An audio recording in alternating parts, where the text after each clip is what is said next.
Hello and welcome to another video by me, Zephyr Beeblebrox, aka the Brit Tech Guru. Today I want to talk about the Raspberry Pi Pico and servo control, not server.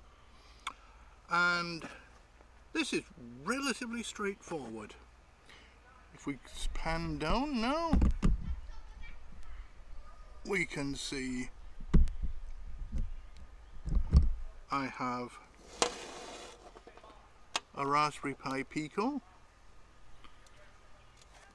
and a servo. Let's move the servo so we can actually see it a bit better. There we go.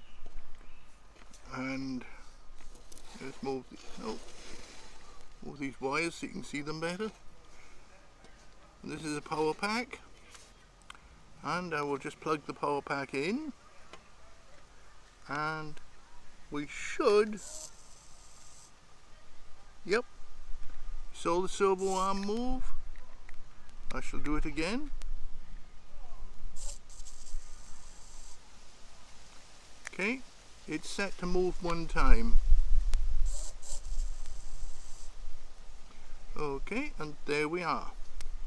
That is relatively straightforward with the Pi Pico.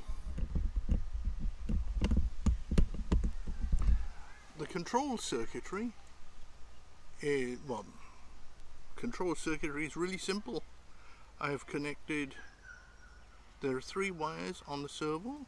One goes to ground, one goes to plus 5 volts, the other goes to pin 1. And the coding I will show you in a minute. That is again very simple, and you can do multiple servos, and it uses PWM, pulse width modulation, to control the servo position. Now the hardest thing about the servo is getting the control arm correctly aligned.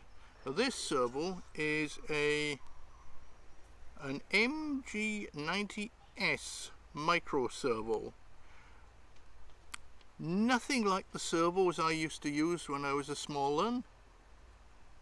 I remember those things used to be absolutely flaming massive. Anyway, the plan with this servo, oh and yes, this is a totally different Pi Pico from the one I've been demonstrating before. I soldered the header pins on this yesterday. The other one is still set up for the radio, for the Morse code generation. I'm still waiting for bits to arrive from China. I've got a pair of solar panels, 5 volt, 250 milliamp, and they should be arriving sometime. I ordered them on the 6th of June, and my God, they're still shipping.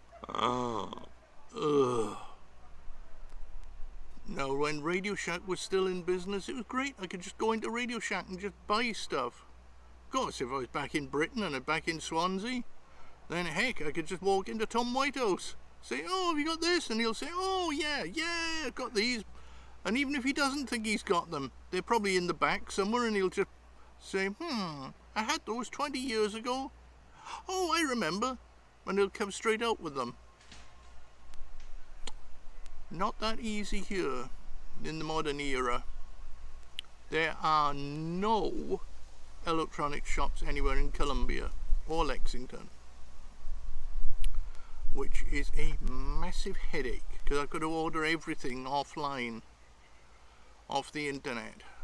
So most of it comes from China, because that's the only place I can get decent prices. And why should I? And for example, I bought a pair of buck converters. I think I spent $5 for the pair, and I understand you can probably buy 10 for that much if you order straight from China. But I wanted it quickly so that I could finish the darned radio. So there we go. Right, and now I shall show you the code. Okay, we're now going to start programming. We're going to open Sony and we're going to open the MicroPython device, which is the Pi Pico. We're going to open main.py. Okay, here we go. This is the Python code for running the Pi Pico and making the servo move about the place. Okay, this is where we got it all set up. This bit here is where I'm moving the servo, and it's a little sleep, so it's not moving fast. Okay, then here is where I'm telling the servo which direction to go. This bit here is very similar to this. This is the basic construct in BASIC.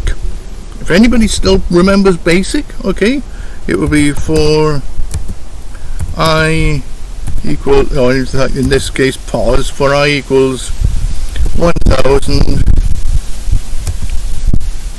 to 9000 step 50. Or if I wanted to do that in Pascal or C++, I would probably put do after that. But this is Python, not any of those. Anyway, the biggest problem with this is not actually the coding. It is actually mounting the servo arm in the correct place. Having said that, though, if this is going on a drone, you have a certain degree of freedom, because you are never going to have the servo arm or the flaps 90 degrees up or 90 degrees down.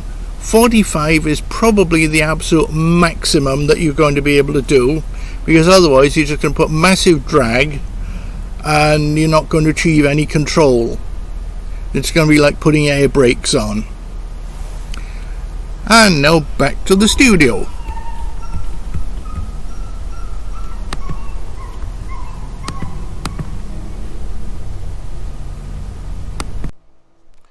Having seen how simple the code is for this Pi Pico and making the servo move, you can see how darned easy it is to write the code for an aeroplane, or a car, or a boat, or a submarine. Moving the servos is really, really easy. The harder bit is going to be navigation, but there are things that can help you with that, as we will come across in later videos. But for now, this has been Zaphod Beeblebrox from British Tech Guru. Well, that would be me. I am the British Tech Guru. And I will see you again. Well, in fact, I won't see you again. You will see me again, because you are going to keep viewing this channel. I hope. If not, then there's not much point in my doing it. Anyway, there we go. Till next time.